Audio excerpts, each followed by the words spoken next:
ఎప్పుడు biryani, fried rice ఇదేనా? ఒక్కసారి కుస్కా రైస్ ట్రై చేయండి. చాలా అంటే చాలా ఈజీగా ప్రిపేర్ చేసుకోవచ్చు. బ్యాచిలర్స్ కూడా చాలా సింపుల్‌గా అయితే రెడీ చేసుకోవచ్చండి. అది కూడా తక్కువ ఇంగ్రీడియెంట్స్‌తో ఇంట్లో ఉండే వాటితోనే తయారు చేసే విధానం చూసేయండి. ముందుగా స్టవ్ వెలిగించి కొంచెం ఆయిల్ ఇంకా నెయ్యి అయితే వేసుకొని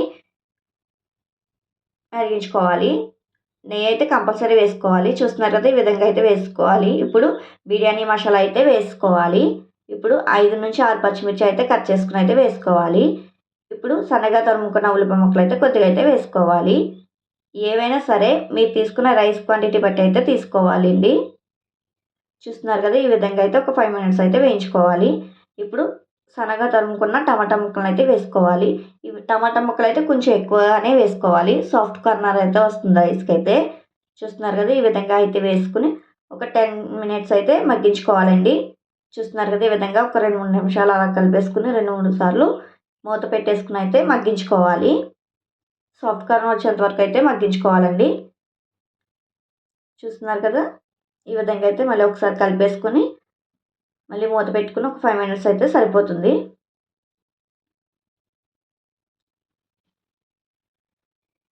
ఈ విధంగా అయితే మగ్గించుకోవాలి.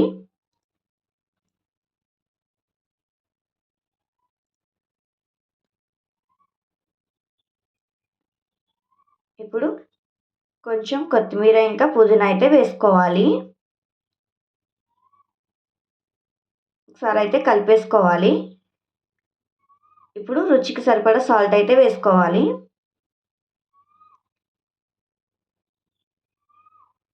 ఇంకా బిర్యానీ మసాలా ఒక స్పూన్ అయితే వేసుకుంటున్నాను. మీరు ఇంకా మసాలాలు ఏమైనా యాడ్ చేసుకోవాలనుకుంటే వేసుకోవచ్చు. నేనైతే ఇలాగే చాలా అంటే చాలా బాగుందండి. ఏ మసాలా వేయకుండా కూడా ఒకసారి మీరు కూడా ట్రై చేయండి. ఇదే ప్రాసెస్లో ఇక్కడ మీరు పెరుగు కూడా వేసుకోవచ్చు. బట్ నేను పెరుగు వేయట్లేదు. అల్లం వెల్లుల్లి పేస్ట్ అయితే ఒక హాఫ్ స్పూన్ అయితే వేసుకుంటున్నాను. మరి ఘాటు అయితే ఎక్కువ ఉండొద్దని చెప్పేసి మీరు పెరుగు కూడా ఇప్పుడు వేసుకుని పెరుగు కూడా వేసుకోవచ్చు. బట్ నేను పెరుగు అయితే స్కిప్ చేసిన. ఒకసారి ఈ విధంగా అయితే ట్రై చేయండి. చాలా అంటే చాలా టేస్టీగా ఉంటుంది. ఇప్పుడు ఇంకా వాటర్ అయితే వేసుకోవాలి. చూస్తున్నారు కదా! ఈ విధంగా వాటర్ అయితే వేసుకుని అదే ఉప్పు అది సరిపోయిందో లేదో చూసుకోండి ఇప్పుడే. ఇప్పుడు వాటర్ అయితే మరిగాక అయితే రైస్ అయితే వేసుకోవాలి. గ్లాస్ రైస్కి 2 గ్లాసులు వాటర్ అయితే వేసుకోవాలి. నేను నార్మల్ రైసే చేసుకుంటున్నాను. బాస్మతి రైస్ అయితే గ్లాస్కి గ్లాసున్నర వాటర్ అయితే వేసుకోవాలి.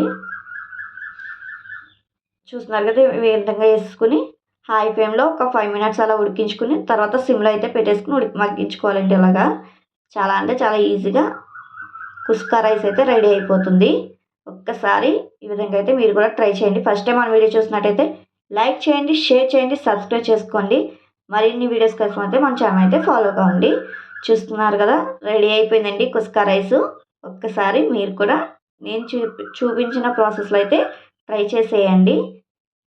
చూస్తుంటే నోరు ఊరిపోతుంది కదా!